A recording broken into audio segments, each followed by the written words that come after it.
Good morning student. देखिए हम लोग चर्चा कर रहे थे इतिहास में मुगल काल की। मुगल काल में आप लोगों को मैं आप लोग अकबर पढ़ा रहा, इसमें हुमायूं पढ़ा रहा था।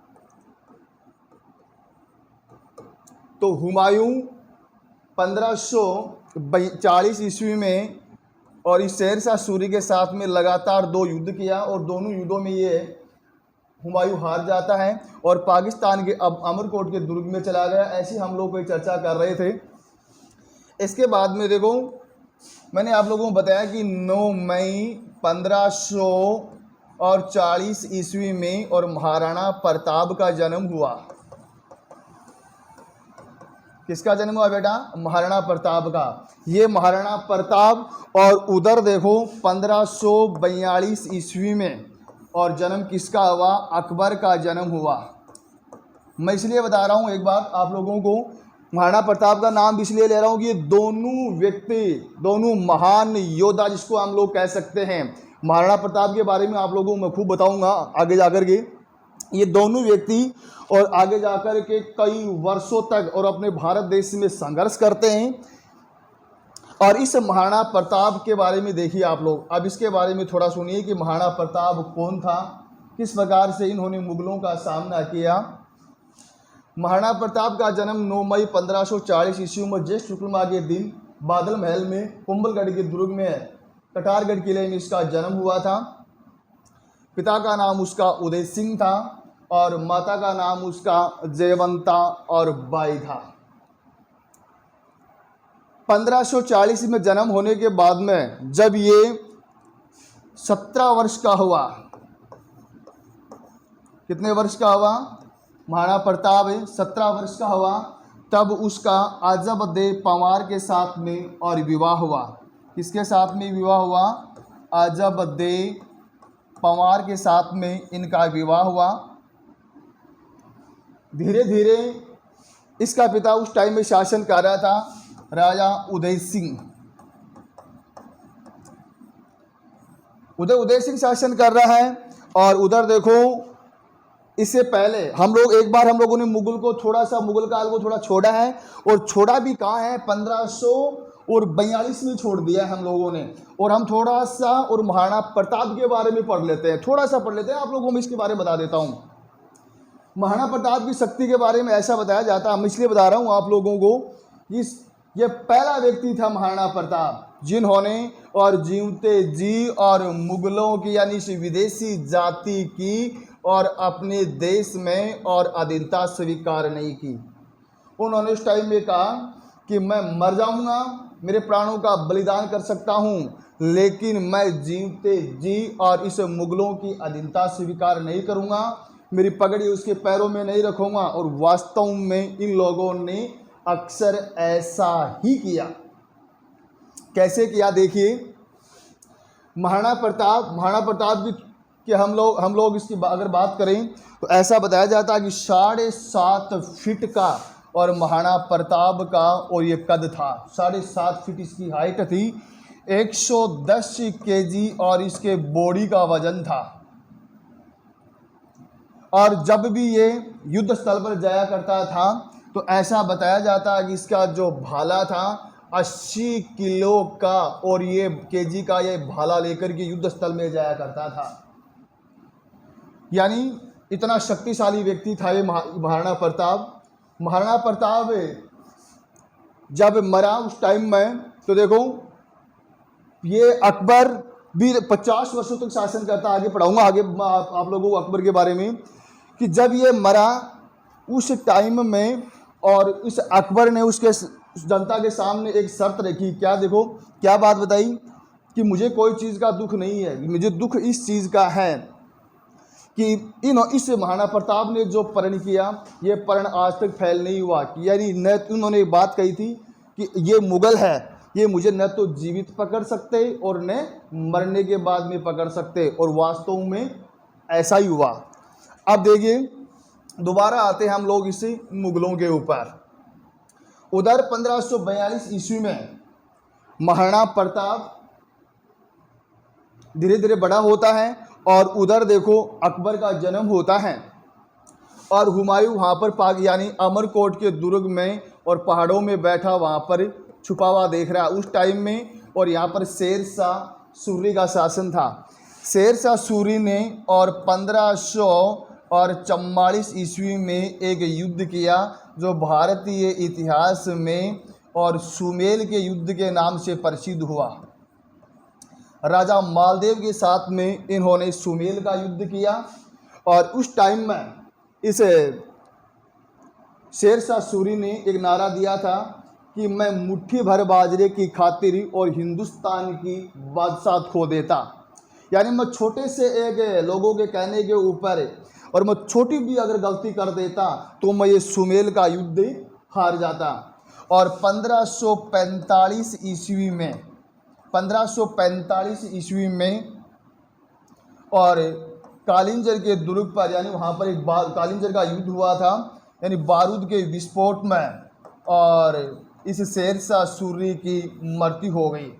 शेर शाह सूरी की मृत्यु हुई तो देखिए शेर शाह सूरी की जब मृत्यु हो जाती है तो उधर कौन बैठा है पहाड़ों में, ये देखो ये बैठा है उधर पहाड़ों में, कौन बैठा है, ये हुमायूं बैठा है।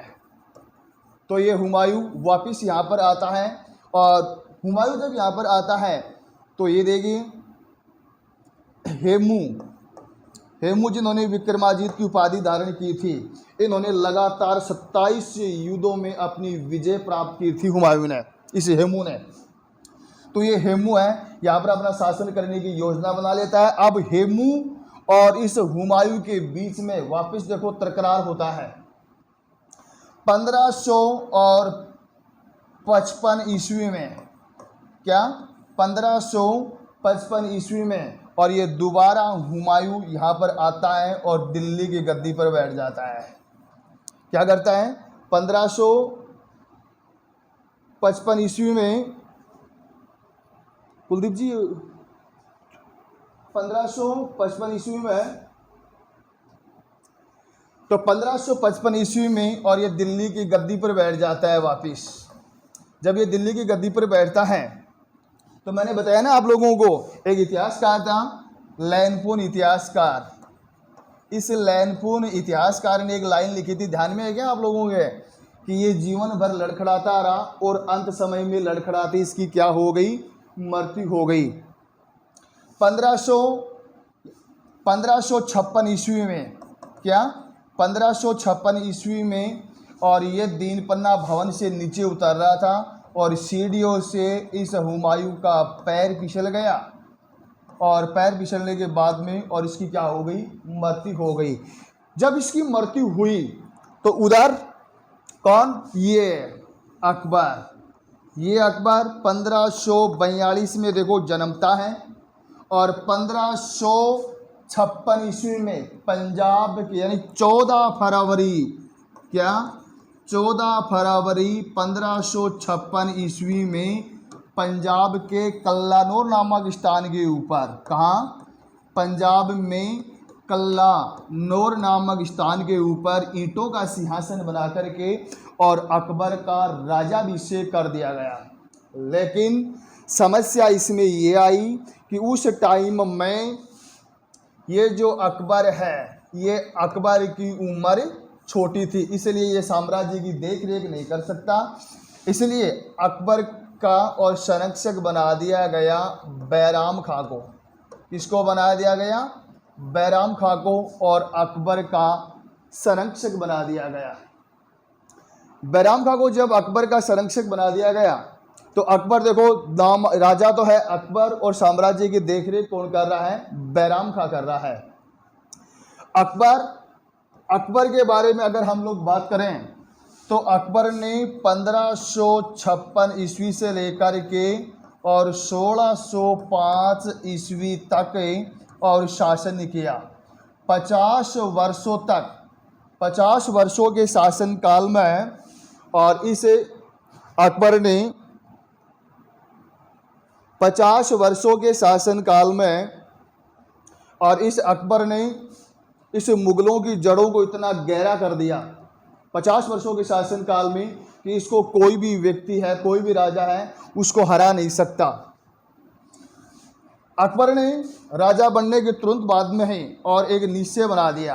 क्या बनाया निश्चय? देखो उस टाइम में ये देखो हिंदू साम्राज्य, और ये देखो उस टाइम में ये राजपूत लोग, अब उसका विरोध कौन करे?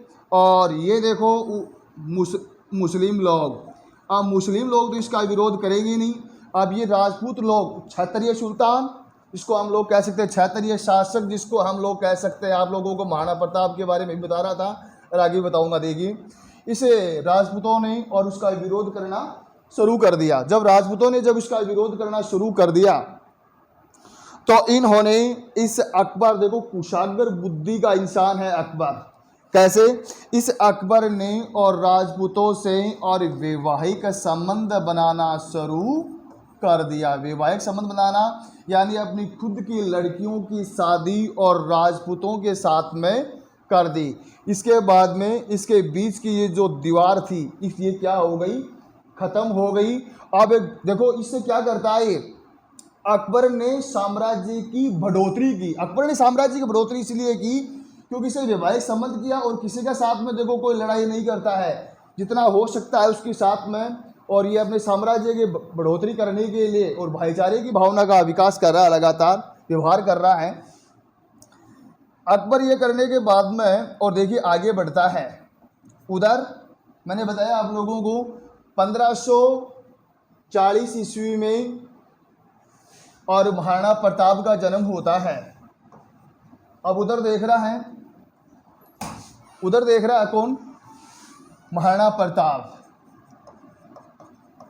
अब महाराणा प्रताप से और ये जो लगातार जो अपने साम्राज्य की बढ़ोतरी कर रहे हैं जो मुगल हैं, ये चीज़ें इसके मतलब ये सहन नहीं कर पाए। सहन नहीं कर पाने की वजह से और धीरे धीरे देखो इसके दोनों के बीच में टकराव होता है। कैसे होता है? 1572 ईस्वी में और महाराणा प्रताप का जो पिता है राजा उदय सिंह, कौन? राजा उदय सिंह की मृत्यु हो गई। जब उसकी मृत्यु हुई उस टाइम में और महाराणा प्रताप की उम्र थी 32 वर्ष। कितनी थी? 32 वर्ष। 32 वर्षों के साथ 32 वर्ष की उम्र में और ये इसका गोगुंदा में और उसका राजाभिषेक कर दिया गया। जब इसका राजाभिषेक कर दिया गया, उधर अपने साम्राज्य की और लगातार बढ़ोतरी कौन कर रहा है? अकबर कर रहा है। अब अकबर के बीच में और महाराणा प्रताप के बीच में, दोनों के बीच में देखो तकरार होती है। कैसी होती है तकरार? महाराणा प्रताप, ये अकबर और महाराणा प्रताप को अपने अधीन करना चाहता था, लेकिन महाराणा प्रताप ने और उस टाइम में एक वचन दे दिया। क्या मैंने आप लोगों को पहले ही बताया है कि क्या वचन दिया? कि मैं इस देश के लिए मेरा बलिदान कर दूं, लेकिन मैं इस मुगलों के सामने झुकूंगा नहीं। क्या नहीं करूंगा? मैं इस मुगलों के सामने झुकूंगा नहीं। और वास्तव में ऐसा ही हुआ। सम्राट अकबर ने इस महाराणा प्रताप को और अपने अधीन करने के लिए, मनवाने के लिए, और इन्होंने 4 दल भेजे उस टाइम में 1572 ईस्वी में। इस अकबर के नवरत्न थे भगवान दास, टोडरमल है, मुल्ला दो प्याजा, मानसिंह है, टोडरमल है, यानी तो इन्होंने 4 दल पे भगवान दास को भेजा, टोडरमल को भेजा, जलाल खां को भेजा, मानसिंह को भेजा। लेकिन इस महाराणा प्रताप ने और उसकी अधीनता स्वीकार करने से और मना कर दिया कि हम लोग ऐसा नहीं करेंगे। जो अगर अकबर जैसा चाहता है हमारे साथ में, वो वैसे ही कर सकता है।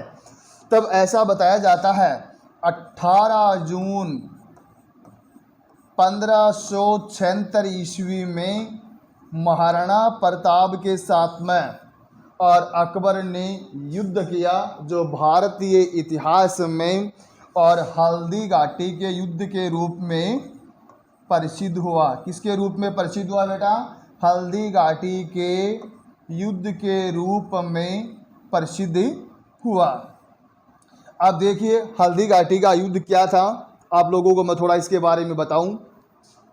हल्दी घाटी का युद्ध जब शुरू हुआ, महाराणा प्रताप के पास में कोई बहुत बड़ी सेना नहीं थी और अकबर के पास में तो बहुत बड़ी सेना है, क्योंकि कुछ राजपूतों के साथ में इन्होंने वैवाहिक संबंध बना लिया, कुछ आगे देशी शासकों को कुछ लालच देकर के अपनी ओर मिला लिया, और कुछ जगह पर इसके पास में बहुत बड़ी सेना थी तो इन्होंने वहाँ पर क्या कर लिया, अपना अधिकार कर लिया। उस ताकत के आधार पर इन्होंने अधिकार कर लिया। तो अकबर के पास में तो बहुत बड़ी सेना है, लेकिन महाराणा प्रताप के पास में और कोई बहुत बड़ी सेना नहीं है। इसके बावजूद भी और महाराणा प्रताप ने वहाँ पर डेरा डाला। पर युद्ध का और प्रथम चरण शुरू हुआ। देखो, प्रथम चरण युद्ध का जब शुरू हुआ, उस युद्ध में महाराणा प्रताप का पलड़ा भारी था, लगातार युद्ध हो रहा था।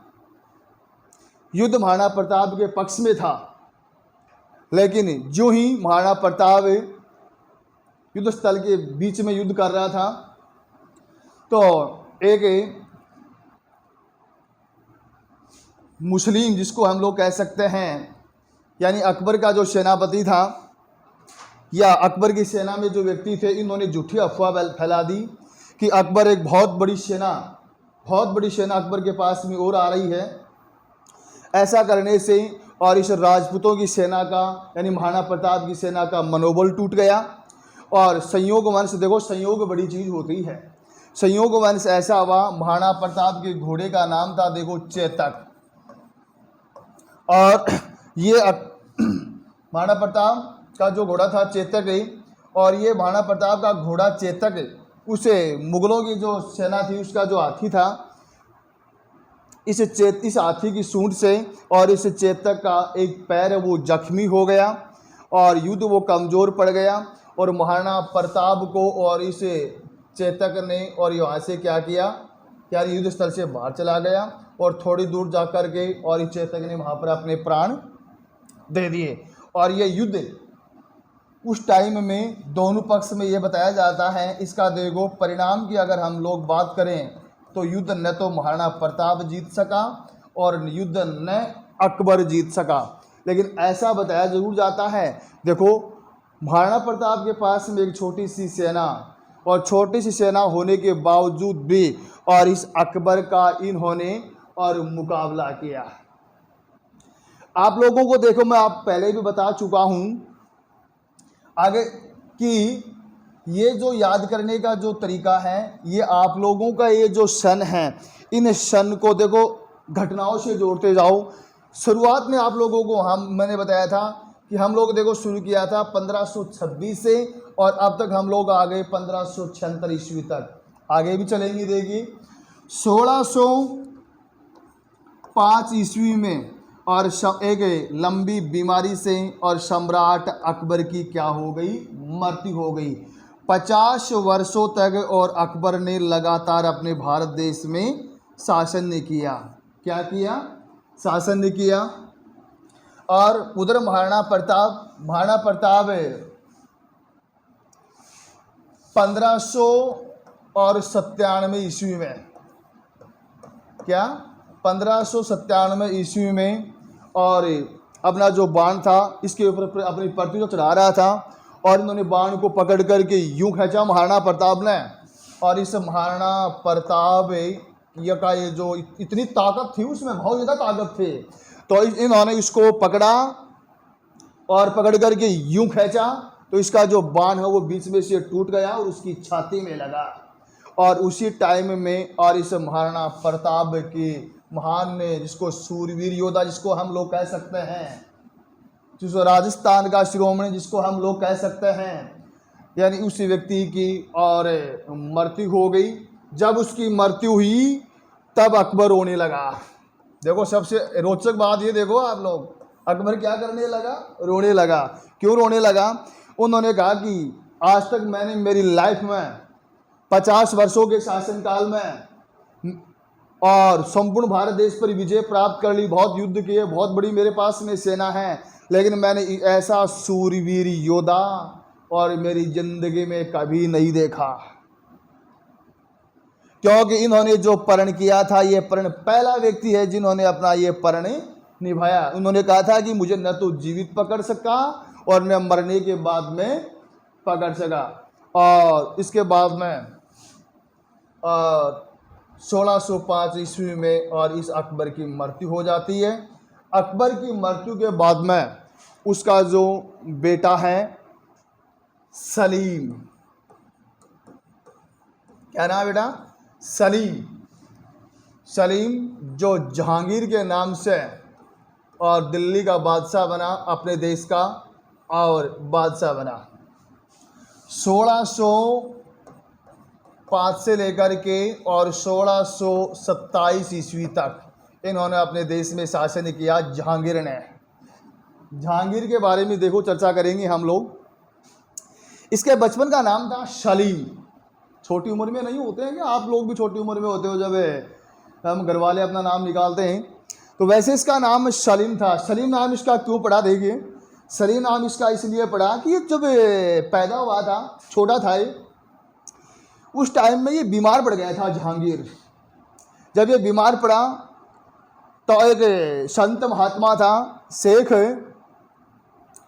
ख्वाजुद्दीन सलीम और चिश्ती, तो उसके पास में लेकर के गए इसके पिता अकबर, उसके लेकर के गए तो उन्होंने बिल्कुल ये ठीक हो गया सलीम। और ठीक होने के बाद में और उसी के नाम पर इन्होंने उसका नाम क्या रख दिया? सलीम रख दिया। लेकिन बड़ा होने के बाद में और ये जहांगीर के नाम से क्या बना? दिल्ली का बादशाह बना। 1605 ईस्वी में जब ये बादशाह बना, इसके बारे में ऐसा बताया जाता है, देखो जहांगीर के बारे में, ये चित्रकला में बड़ा निपुण था। किसमें? चित्रकला में। चित्रकला में निपुण का मतलब है कि ये चित्र बनाने में निपुण था जहांगीर। प्रत्येक देखो एक कला होती है, हर चीज़ की कला होती है। ये लिखने की कला होती है, पढ़ने की कला होती है, नाचने की कला होती है, चित्र बनाने की कला होती है। तो ये चित्र बनाने में बहुत ही प्रसिद्ध था। दूसरी बात, जहांगीर के बारे में अगर हम लोग बात करें तो मुगल काल का पहला शासक था जिसको हम लोग और क्या कह सकते हैं? न्यायप्रिय और शासक कह सकते हैं। आप कहोगे कैसे? इसलिए बेटा कि ये जहांगीर, इन्होंने अपने दरवाजे के बाहर और एक जंजीर लटकवा दी थी, जिसको क्या बोला जाता था? न्याय की जंजीर। इन्होंने ये वचन दिया था अपने दरबार में आकर के कि जनता के किसी भी आम आदमी के अगर कोई समस्या हो जाए तो आकर के और इस जंजीर को खींच लेना और मैं खुद वहाँ आकर के और पेश होऊंगा। और वास्तव में ऐसा ही हुआ। इन्होंने अपने साम्राज्य का लगातार विस्तार किया। उसका जो पिता था, इन्होंने बहुत बड़े साम्राज्य का विस्तार कर दिया था अकबर ने, क्योंकि अकबर भी 50 वर्षों तक शासन किया था। और अकबर वास्तव में सम्राट अकबर, जिसको हम लोग कह सकते हैं, इन्होंने अपने साम्राज्य की बहुत बढ़ोतरी की। तो इसको ज़्यादा मेहनत करने की ज़रूरत नहीं पड़ी, ये लगातार अपने साम्राज्य की देखरेख कर रहा है। जहांगीर अपने देश की संस्कृति शब्द का मतलब होता है कि यहाँ के लोगों का जीवन जीने का जो ढंग है, यहाँ का जो खान पान है, यहाँ की जो वेशभूषा है, यहाँ का जो रीति रिवाज है, रहन सहन है, ये बहुत बढ़िया। आज ही नहीं, अब प्राचीन काल से अगर हम अपने हिंदुस्तान की अगर बात करें तो अपने देश की संस्कृति और सबसे प्राचीन और विकसित संस्कृति मानी जाती है। अच्छी से जिसको हम लोग कह सकते हैं ये संस्कृति मानी जाती है, प्राचीन संस्कृति मानी जाती है। तो इस संस्कृति को देखने के लिए, इस हिंदुस्तान को देखने के लिए और एक विदेशी यात्री था, उस विदेशी यात्री का नाम था राजा गयास बेग। और उस राजा गयास बेग के साथ में उसकी जो पुत्री थी उसका नाम था मैरूनिशा। क्या नाम था? मैरूनिशा। और इनके राजा गयास बेग की जो पत्नी थी रानी अस्मित, रानी अस्मिता ये उसके साथ में आई और अपने देश की संस्कृति को देखने के लिए। इसके बाद में हम लोग आगे पढ़ेंगे, कल पढ़ेंगे और धन्यवाद।